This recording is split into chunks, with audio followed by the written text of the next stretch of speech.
Good afternoon or evening, depending on where you are. Welcome to this week's Global Christian Perspectives. With me this week are Dr. Tony Mitchell and hopefully rejoining us shortly, Elgin Hushbeck, who is having connection problems. I thought I'd kick off with the article from Evenomics suggesting that garbage men should earn more than bankers, which was a concept I really liked. I know you've got thoughts about this, Tony. Yeah. Well, first of all, I think since the title of the show is Global Christian Perspectives, you should also say good morning, just in case there's anybody The might. further west than Elgin. Well, I got two things about this. One is, of course, the article refers to the 1968 garbage strike in New York City. Mm-hmm. And if you were to ask my wife, who was living in New York City at that time, she has some very expressed opinions on the whole issue because it got very nasty, both in a rhetoric type way and just 100,000 tons of garbage on the street. It's nasty. What struck me is that while this was going on, this strike in New York City, there was a concurrent strike of garbage men in Memphis, Tennessee.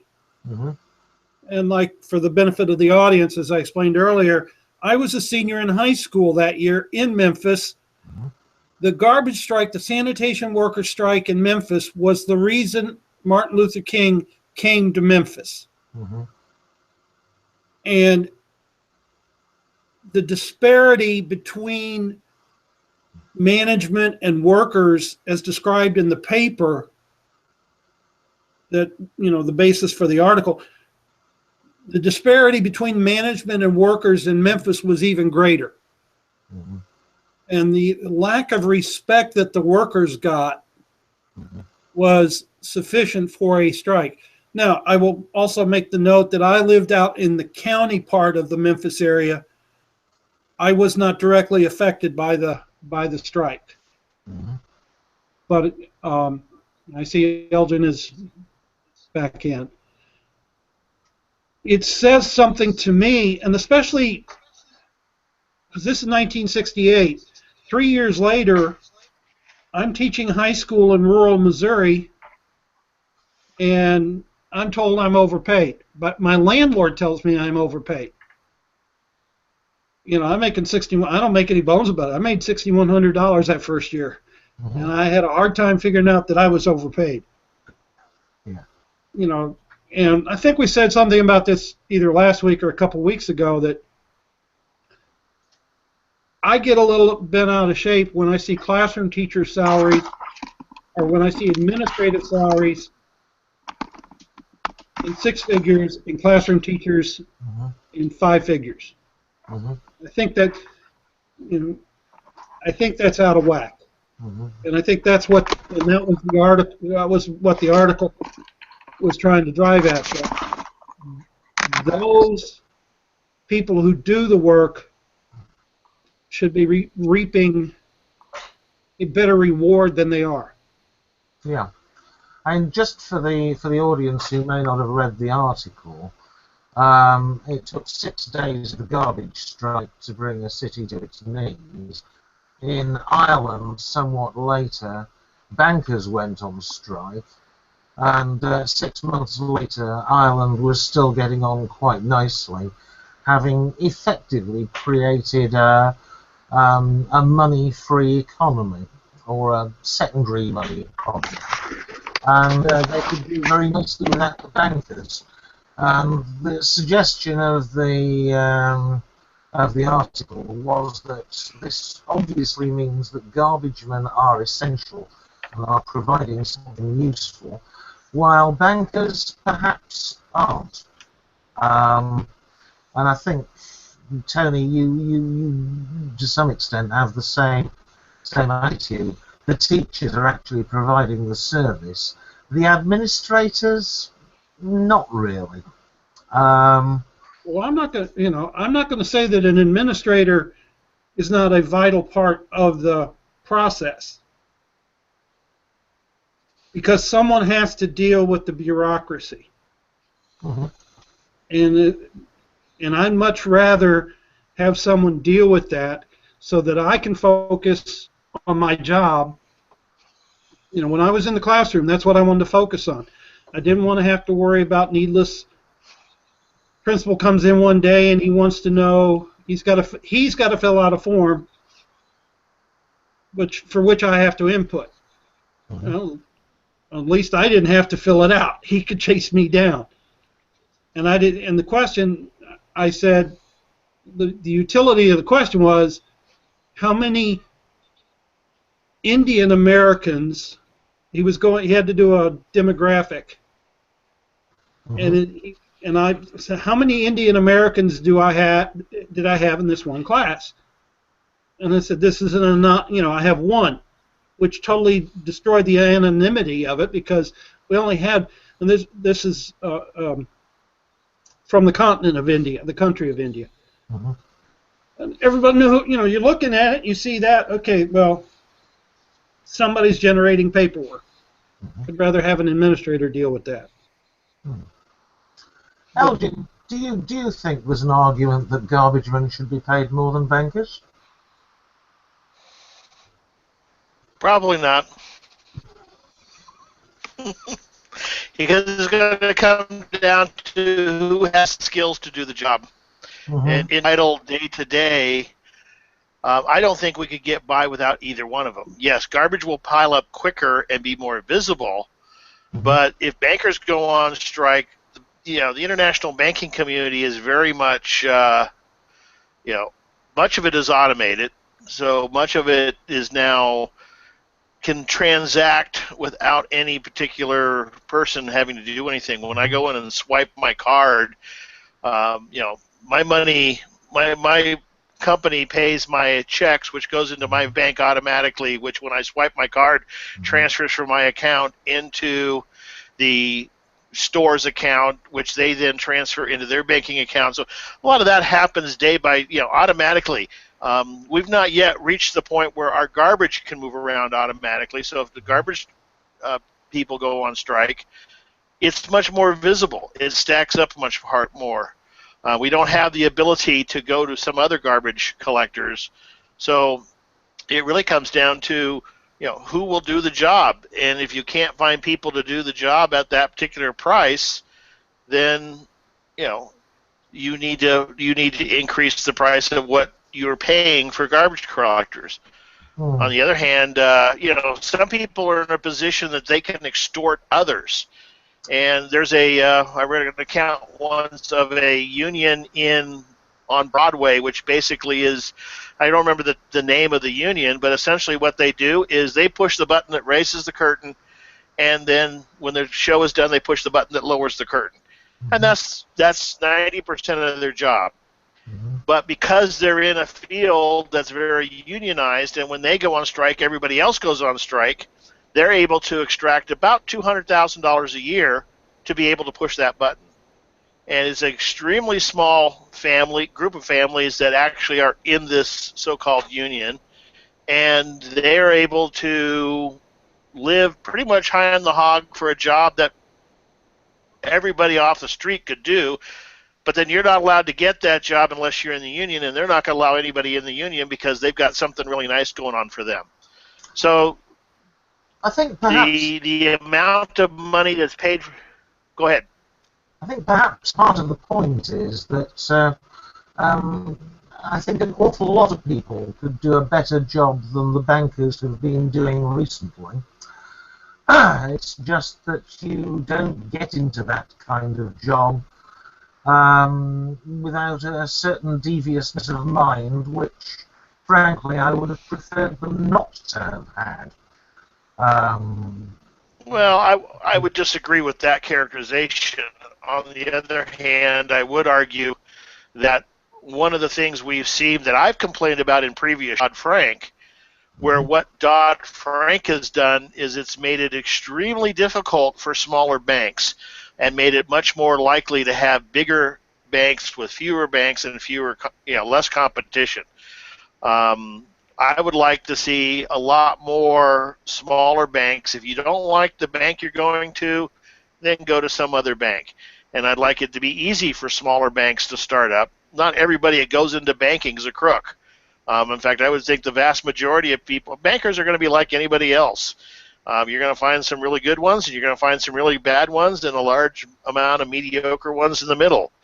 Mm-hmm. And I think by encouraging competition in the system, that's where we'll be much better than trying to figure out what a banker is worth and assign their value based on some bureaucrat's decision of what they think they do. Because quite frankly, most of us, not being bankers, don't have much concept of what bankers actually do. The point really was drawn from the comparison of a city coming to a halt after 6 days of no garbage men, whereas Ireland managed perfectly okay for 6 months with no bankers. And if the country can manage with no bankers for 6 months, there is something wrong with paying bankers utterly exorbitant amounts of money. And the other problem, the other problem for me is in this area of New York, mm-hmm. I have dealt with most of the small churches. Mm-hmm. And what I recall with one of the churches was the bank that they were working with got absorbed by a conglomerate. Mm-hmm. And all their money, and now instead of dealing with someone local, mm-hmm. whom they knew, all their paperwork had been transferred to, I believe, Pittsburgh. Mm-hmm.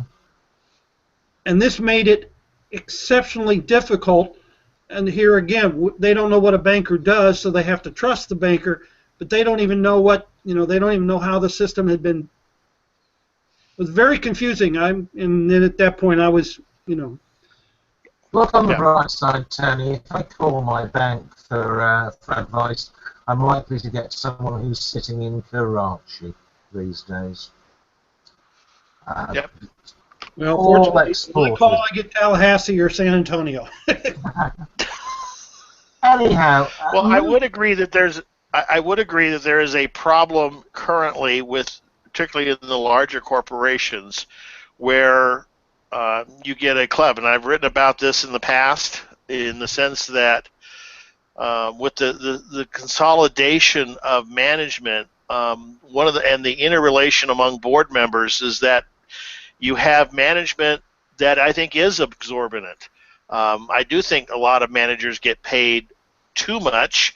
Part of this goes back to the mid-'90s, where there was a big push to limit CEO salaries and move them into, quote, performance-based. And that's when you started getting the stock options and things like that, because that was supposed to be more performance. Mm-hmm. As with most attempts to fix a problem by imposing a solution, this has made things, I believe, far worse, where now you have CEOs getting paid far more than they used to get paid, but they're not getting paid direct salary, which is harder to defend. They're getting paid with stock options, which encourages short-term thinking and has a lot of other negative effects. Yeah. Well, right now, you get what you reward. If they reward short-term thinking and having managers focus on the stock price, then that's what you will get, and I think that's been detrimental. Two things. Right now, I don't know what it's like in Wisconsin, but Verizon is on strike in New York. Mm-hmm. And one of the things that happened is when management, when they hit the loggerheads and the employees went on to the picket line, this was just after they announced that the CEO of Verizon got a multi-million-dollar bonus.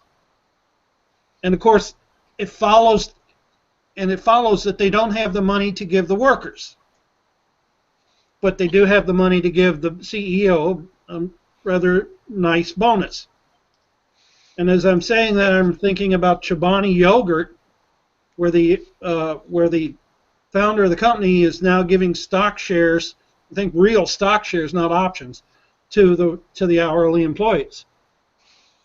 So that works that way. And what was the other thing I was thinking? It'll come Well, to me. again, I would think with stock options, that's a symptom of the problem, because we're not paying people to do a job. We're paying people to increase certain numbers on the ledger, and if they do, they get very large bonuses. And I think that's part of the problem. But again, that goes back to the mid-'90s when there was this big outcry about corporate pay, and I tend to agree with that. My problem comes in is, okay, how are you going to fix it? And I think top-down approaches from above oftentimes cause more problems, and as they have done in this case, then they actually solve the problem. The second, I just remembered, the second thing, I was working as a contract worker for Federal Express. And my job was the management of the television system, especially on days when there was a corporate-wide broadcast. I'm on the line with someone, and I'm going through everything, and making my checklist and getting making sure it works. And he's talking to me and saying, basically, he's saying, "Can't you hurry up? You're affecting your stock options." I said, "I'm a contract employee. I don't get stock options. I'm going to do my job." They ultimately were going to hire me, but I went on to some other stuff. But I can always remember that he was pushing me because he was looking in terms of my job affecting his work or his compensation. Stock option. Yeah. Stock. And I'm going, I'm not affected by that. I'm going to do my job and not worry about it. Let me move on from there. Elgin, I'm sure you're right that there are good and bad bankers. Unfortunately, the system tends to reward the bad ones. There are Chris, before we do that, you didn't hear this, Elgin, but the thing about this article that struck me when I started reading it, the Chris had sent us, he's talking about the New York City garbage strike in the February of '68.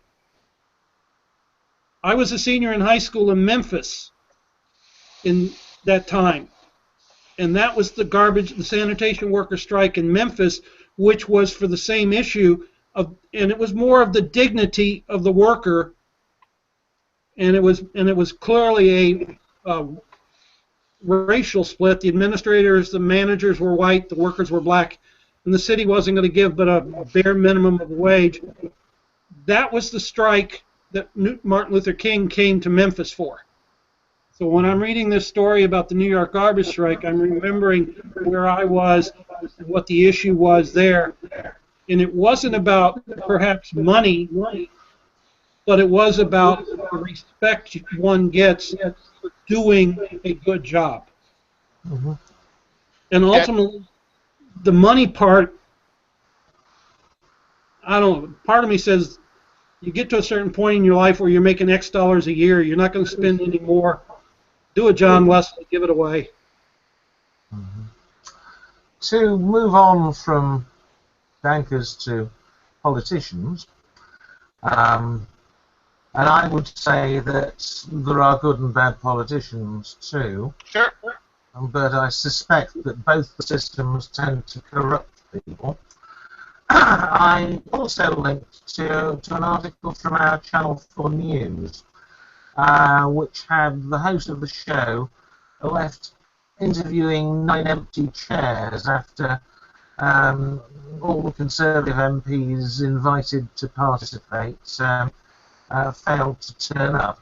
The issue there was that a set of at least 20 current Tory MPs have been found to have benefited from transport provided from another source, which would have taken them above their allowed election expenses. Now, this is a system we have here which may not apply in the States. There's a very tight limit on what can be spent on an election, and it is actually quite easy to exceed it if you're well funded. Mostly I was never well funded, so it didn't bother me particularly, but it did bother the richer, the better supported candidates. one of the marvellous things about this is that if we did get 20 election courts striking down Conservative MPs, we would suddenly no longer have a Conservative majority. My question based on this is whether you think that it would be a good idea in the States for people not to be able to spend so much money on elections, as theoretically is the case here, and which the Conservative Party have tried to get round. No, I'm pretty much against that. The reason being is because there's no way to get that into law without actually having the politicians write the law. And when they write the law, all these, since going back to the 1970s, every campaign finance reform bill would be better labeled the Incumbent Protection Act, because essentially what they do is they write the rules that will benefit them and keep people from joining them. And go back history. Go back to 1968, and Eugene McCarthy ran, which is not the same McCarthy that normally gets associated with that name, different McCarthy, but Eugene McCarthy ran an insurgency campaign against Lyndon Johnson and did so well that Johnson was forced out of the presidency that year. That could not have happened today. It would be actually utterly impossible for that to happen today, simply because of the campaign finance rules makes it incredibly difficult for any outside insurgency campaign to get any traction, because you have to get, Eugene McCarthy was able to do it because, quite frankly, he got a couple of millionaires to give him a boatload of money, and he was able to get his message out. In this modern era, you can't get your message out unless you have a lot of money or you're already rich and famous, someone like Arnold Schwarzenegger, or that's why we have Trump. He was a well-known name before he even started, and that's why I oppose campaign finance reform, not because of the idealistic aspects of it, because it just flat out doesn't work, and it makes it much easier for incumbents to stay in power. Well, and I'm surprisingly going to agree with Elgin, though perhaps not for the same reasons. You've got the Supreme Court saying that, let's see, how does it, they equated money with free speech, I believe. That you couldn't put a limit on the amount of money. And this is, and then you have the other issues where you have special interest groups forming what are called super PACs that are not to be tied to a candidate, but to an issue. So the money is, well, going back to our earlier discussion, I just realized why we need bankers. Someone's got to move the money. Yes, I think the Supreme Court reckoning that money is equivalent to free speech could be your answer, because I fail to see why American politicians can't do what successive sets of British politicians have been doing since the 1870s, and limiting election expenses. The most recent act doing that was in 1983, which didn't change anything that previously existed much. It just tinkered with it slightly. But I think part of the problem goes back, at least in my thinking, the part of the problem goes back to the fallout from Watergate. And the attempt. So now you create, since Richard Nixon's money was all hidden money, they just decided to make it legal, and they put it out there. They didn't solve the problem. They just said, okay, we recognize. It's like, one of my favorite writers is Molly Ivins. Was Molly Ivins, and she tells a story about a Texas legislator who talked to a lobbyist. Lobbyist paid him. Legislator went into the chamber, voted against the lobbyist. Now the conversation afterwards is, why'd you do that? Well, number one, he paid me more, and you already knew I was weak when you did it. When you know. Okay. Yeah, this is nothing new. I mean, politicians corrupt business, and business corrupts politicians. It's a two-way street. If you read Teddy Roosevelt's autobiography, he has an account in there when he was a legislator in New York. One of the big company, I think it was a train company, wanted to get a train put in. Everybody agreed, no big problem. The only issue was they had to pass a bill for the right-of-way. They wanted Teddy Roosevelt to do it because he was known to be clean, squeaky clean, and nothing untoward would be done. After a while, they had to take the bill away from him because the other congressmen or the other legislators wouldn't let the bill progress until they got their piece of the pie. And so they gave it to took it away from Roosevelt, gave it to another politician who would not be as concerned with how it was done, and they were finally able to get the bill passed. And Roosevelt summed it up as everyone's really, really arguing a lot when the corporations are influencing politicians, but they don't seem to really care much when the politicians are extorting the companies. So it's something that goes both ways. In New York, we're in the budget cycle, and Governor Cuomo ran basically on one of the issues that he had was ethics. In the New York State legislature, the big building up about 100 miles from here. In Albany. Albany, yes, big building in Albany. Both the head of the Senate and the head of the House of the Assembly have been found guilty of corruption. But they won't pass an ethics bill. They won't pass a limitation on... The one gentleman, I forget which one of the two it was the lawyer. His lawyer's job was considered part-time. By defining his job as part-time, he's able to earn all he can. If it was a full-time job, he'd have a limit to how much he could collect. Yeah. There's the problem. You know, let's make... I mean... You know, and the same thing, I'm pretty sure the same thing is true in that big white building that's under all that scaffolding in Washington, D.C. That there's no limit to, you know, the only thing you got to do, as far as my understanding is, when you get your income as a congressman or a senator, is you report it, but then they give you a range that how much you know. You don't say how much. Oh, it was in this range. The more I hear about American politics, the more I think you need a sensible system like ours instead.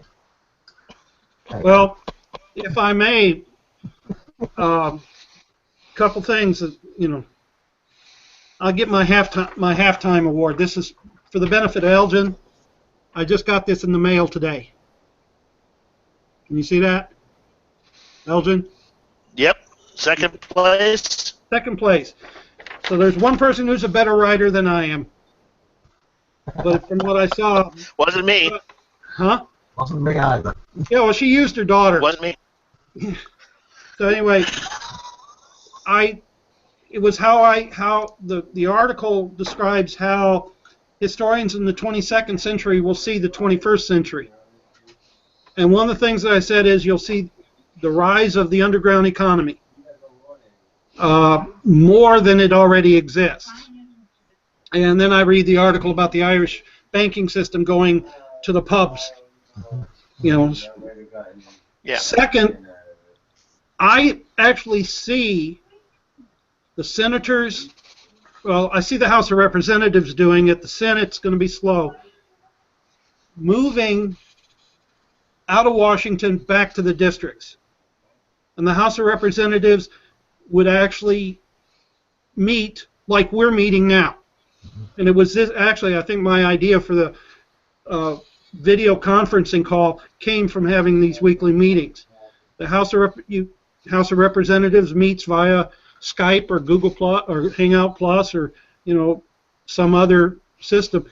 so that the congressmen are now within the district, and that makes it a little more responsive. Hmm. And maybe my article may be considered quasi-fiction. I don't know. Yeah. But that's We will see. There's a lot of negotiations that go on behind the scenes that wouldn't work very well with this type of setup, but there's definitely some ways they can set the system up. Problem is that there's if you look at Hillary Clinton right now, this is a person that's thoroughly corrupt, and yet she's liable to be the nominee of the party, right? Campaign finance laws haven't affected that. Both she and her husband are lawyers. They know how to get around them.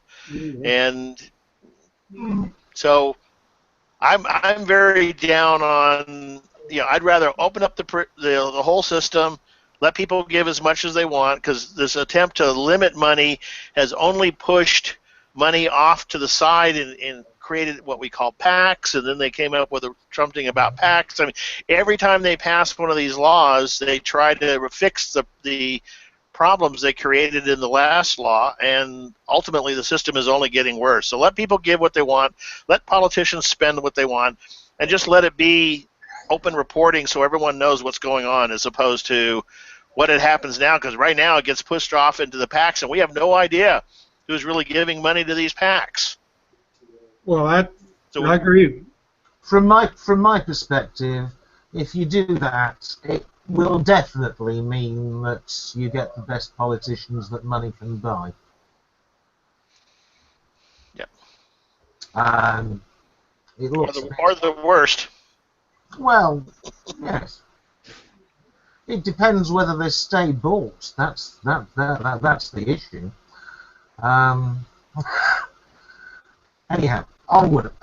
We are at the half-time mark, so if anybody wants to push a book or a blog or something of the sort, by all means do. I've pushed mine quite enough times, so I'll stay stum at this point. I've done mine. Well, I'll just say I'm Elgin Hushbeck, and I author of several books with Energeon. I also write a twice-a-month column for Energeon/Discuss, and I've got one coming out next Tuesday on the minimum wage. Okay. I will look for that with interest and expect to disagree with it, I suspect. Well, as it happens, I just posted a thing on my blog, Thoughts from the Heart on the Left, and I entitled it Economic Political Questions. And the first question I asked was, what is a minimum living wage? And I stated that, and then the next question was, does the employer have an economic and moral obligation to pay such a wage?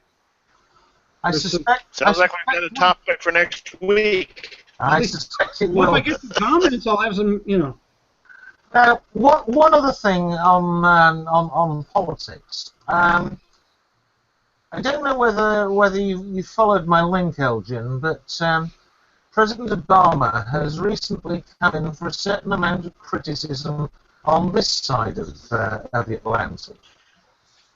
I didn't follow your link, but I heard about it.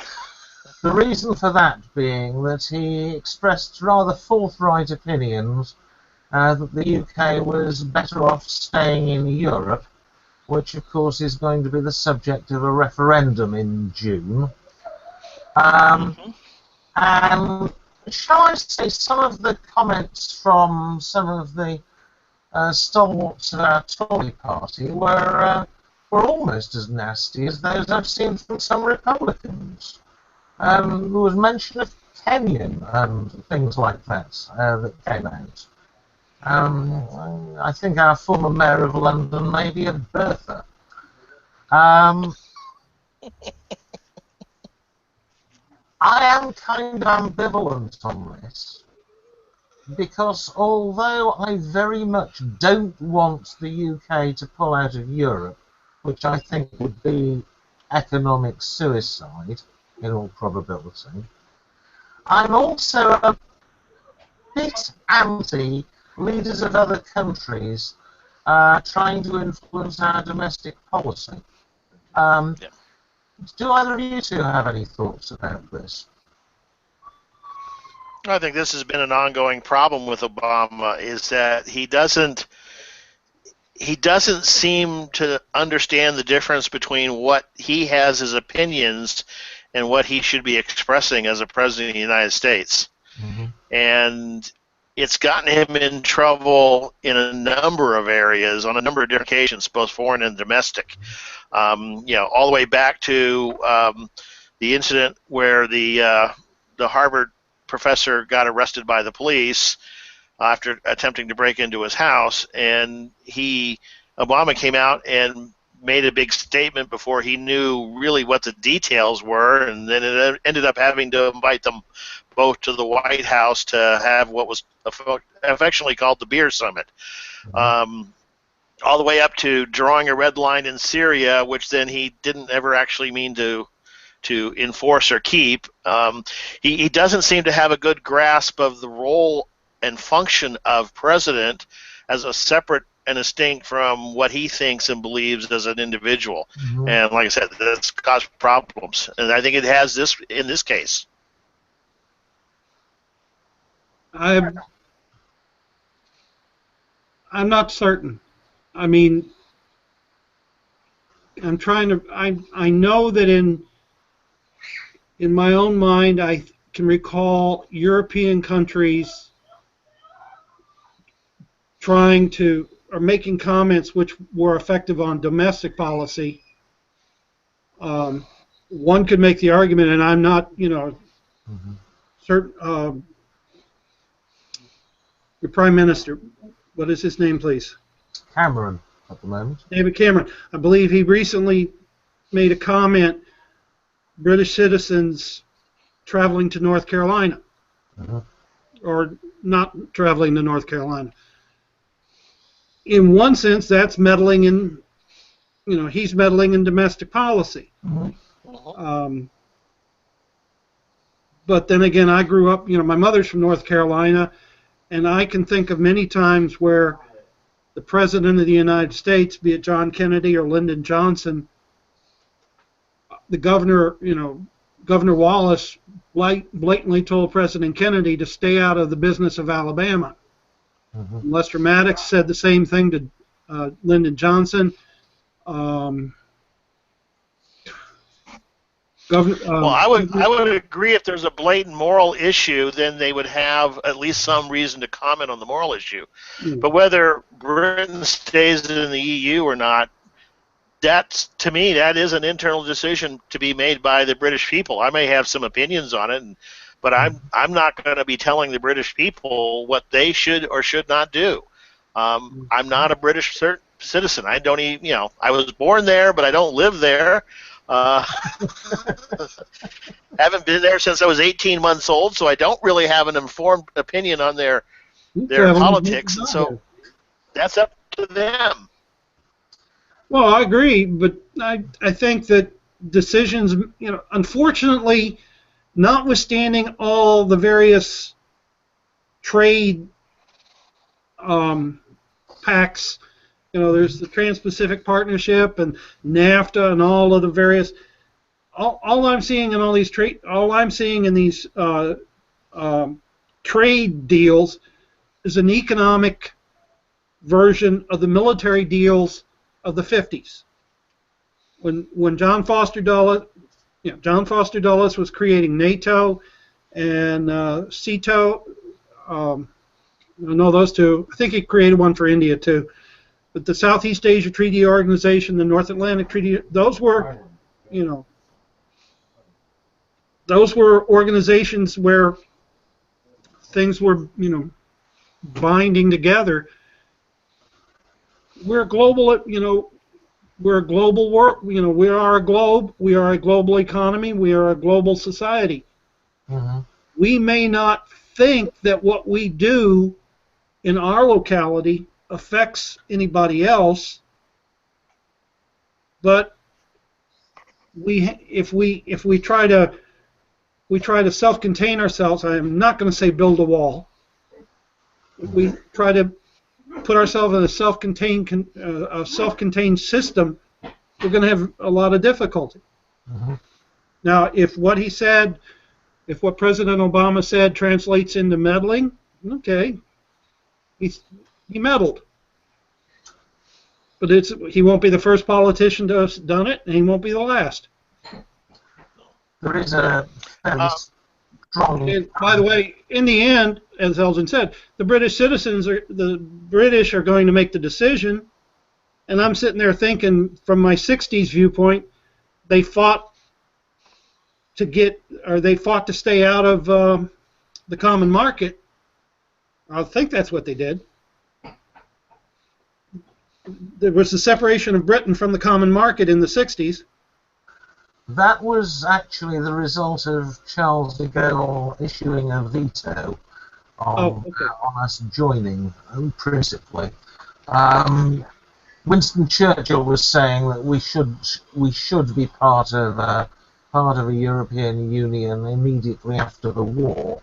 The main purpose of that was to avoid there ever being another European World War, which so far we have avoided, which is a good object. So Chris, can I ask a question?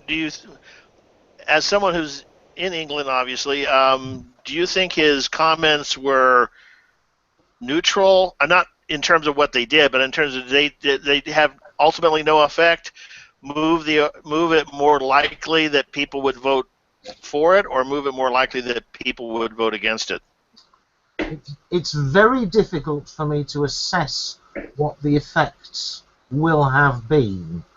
I know a lot of people who like the fact that Obama has come down in terms of thinking that the British interest is still staying in Europe because they are of that frame of mind.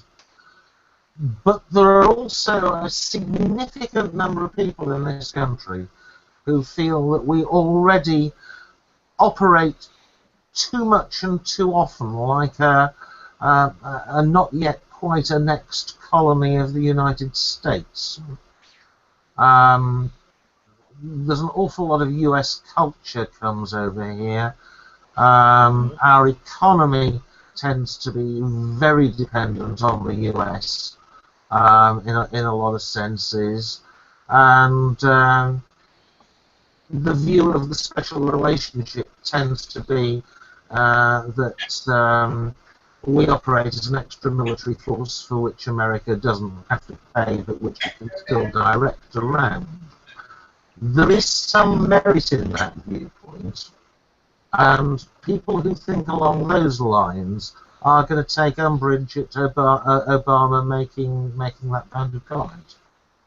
For the record, I just checked with my European consultant. Norway has had 2 votes on joining the EU, and they've voted them down both times. Yeah. Primarily because it would have altered their system, their social system. Mm-hmm. And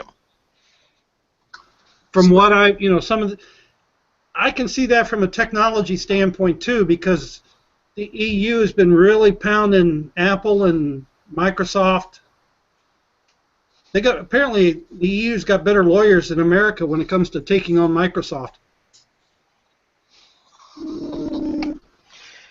Well, yeah, that's why we have to click about cookies on every website we go to now.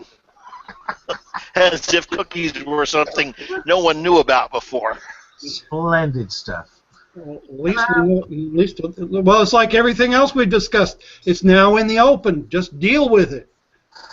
Lastly, Elgin, you were coming up with this item about the cancellation of debate because there might, shock horror, be a Conservative. What's your feeling about that? Do you think it reflects on the state of education these days, for instance? Yeah, well, it's nothing really new here. You see debates have been canceled for a long time. Appearances have been canceled. When conservatives go to speak on college campuses these days, it's very common for them to have bodyguards that will keep them protected. They've been attacked. Their speeches have been interrupted. It's just sort of a microcosm of what you saw last night with the Trump demonstration, with the people outside. It wasn't the Trump supporters that rallied, and as you know, I'm no supporter of Trump, but it wasn't Trump supporters that rallied. It was the people outside protesting his immigration policy, and there were lots of Mexican flags flying, and they were the ones throwing rocks and trying to intimidate. And it's a very unfortunate characteristic that seems to be growing on the left, and you see it a lot on college campuses, with the idea, for example, a recent survey showed that a significant majority of college students no longer support free speech. They only want to hear speech that they agree with, which I think is a very bad trend. There is a tendency, certainly there has historically been a tendency on the extreme left here to try to suppress free speech in a similar way. And it has been active in universities in the past, and it'll probably be active in universities in the future. I'm not sure it's to the same extent, but I really do not like what some extreme conservatives say, but I do not feel that they should be precluded from saying it. And I'd say that particularly in a university setting, where I think looking at all shades of opinion is a positive good. The problem I think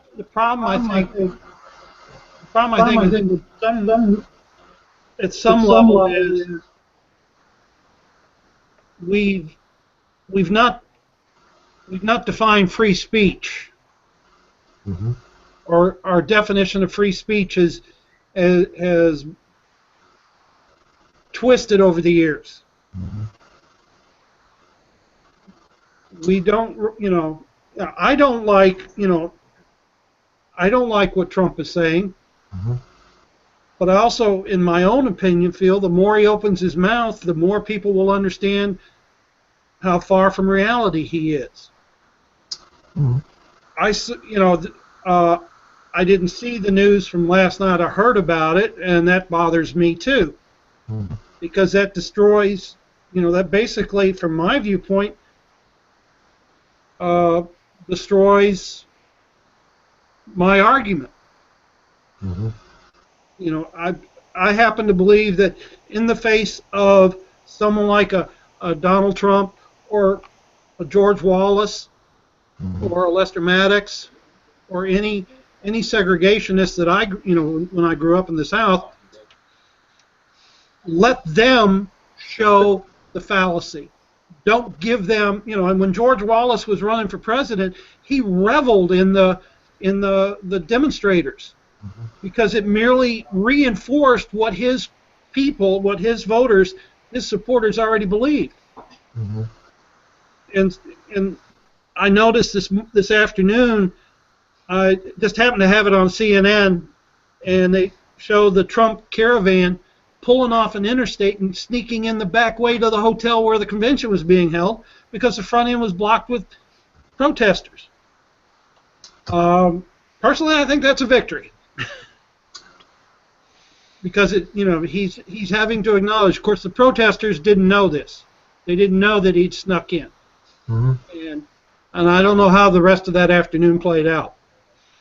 Yeah, I don't see it as a victory, because I believe that bad ideas should be confronted with good ideas and defeated by good ideas. Well, that's what I was saying. But the idea that you try to block people from getting entrance, you try to suppress speech on the other side.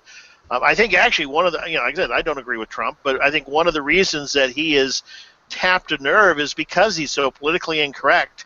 People have been so fed up with the idea that you're limited as to what you can say without offending somebody, and the language has gone through so many contortions as people try to keep up with the latest fad in political correctness, that when Trump comes out and says things that are just blatantly anti-politically correct, people applaud. They like the fact that he's being so politically, free to say whatever he wants, even when they disagree with him. They like the fact that he's saying something that's offending the political correctness crowd. And that crowd is a big part of suppression of free speech and suppression of ideas, and even to some extent, it's very common, for example, for liberal or conservatives in Hollywood and even on college campuses to keep their political views to themselves, because should they voice them, they're liable to lose their jobs.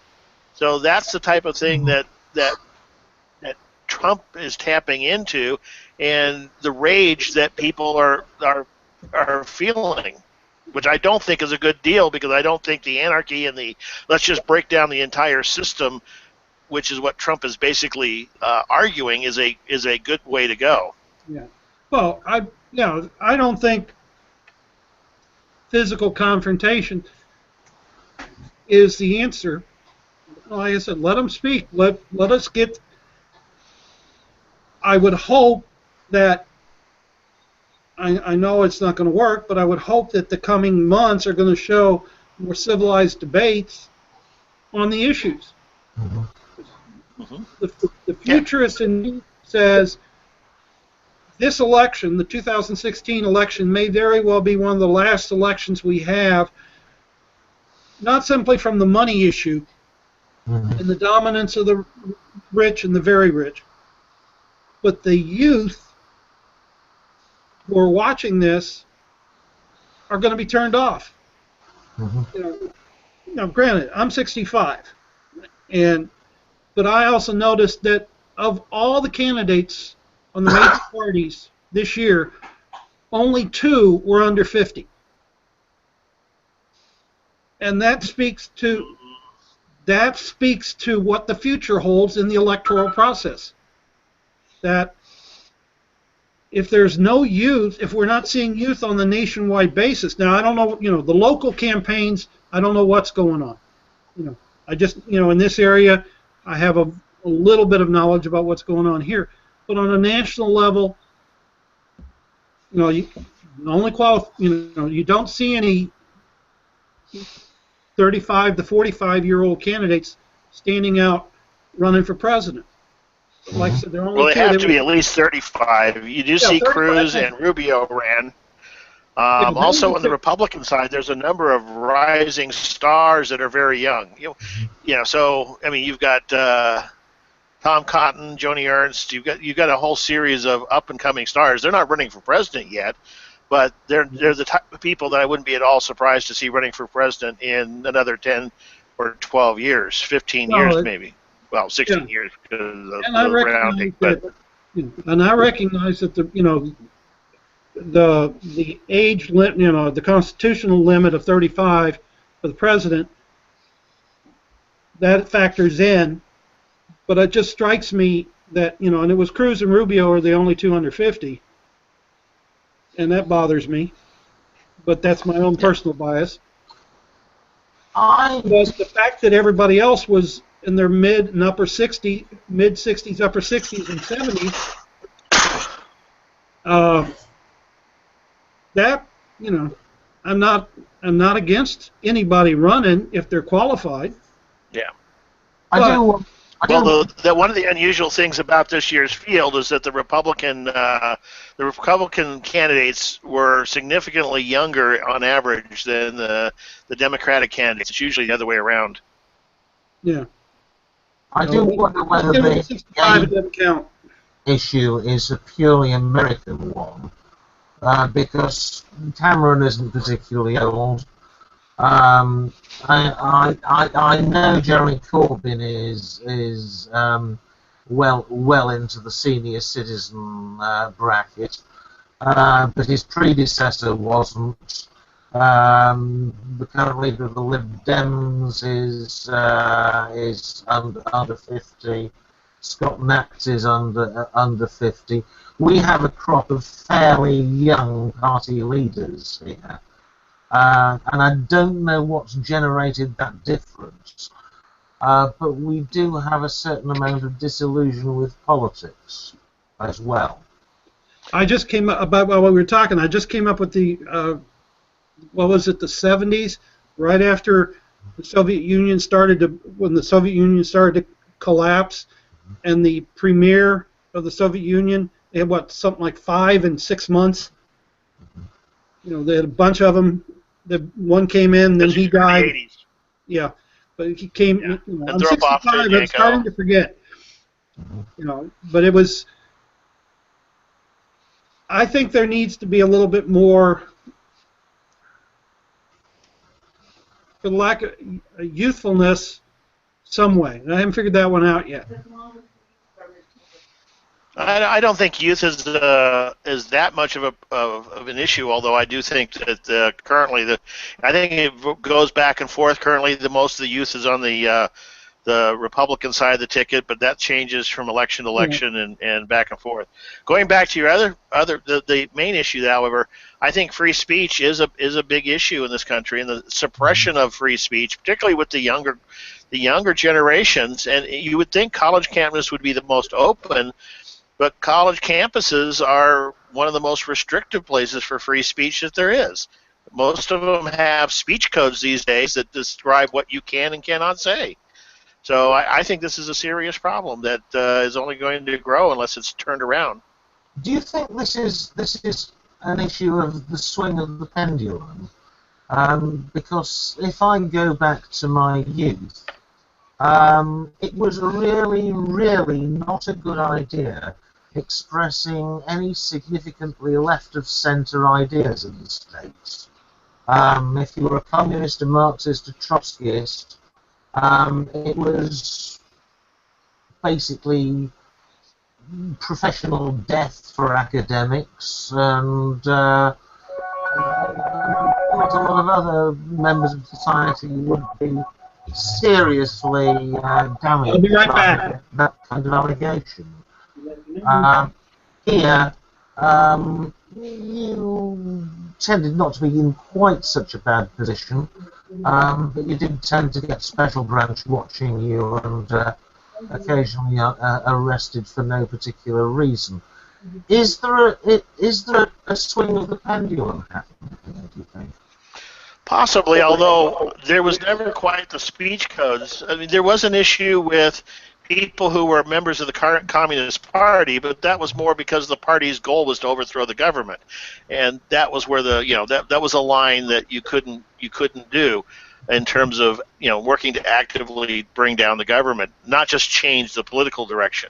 There were plenty of leftists who were in the government, in politicians, and in fact, one of the problems inherent within leftism in general is the fact that whereas conservatives tend to look at things as either right or wrong, correct or incorrect, leftists tend to look at things more as morally good or morally bad.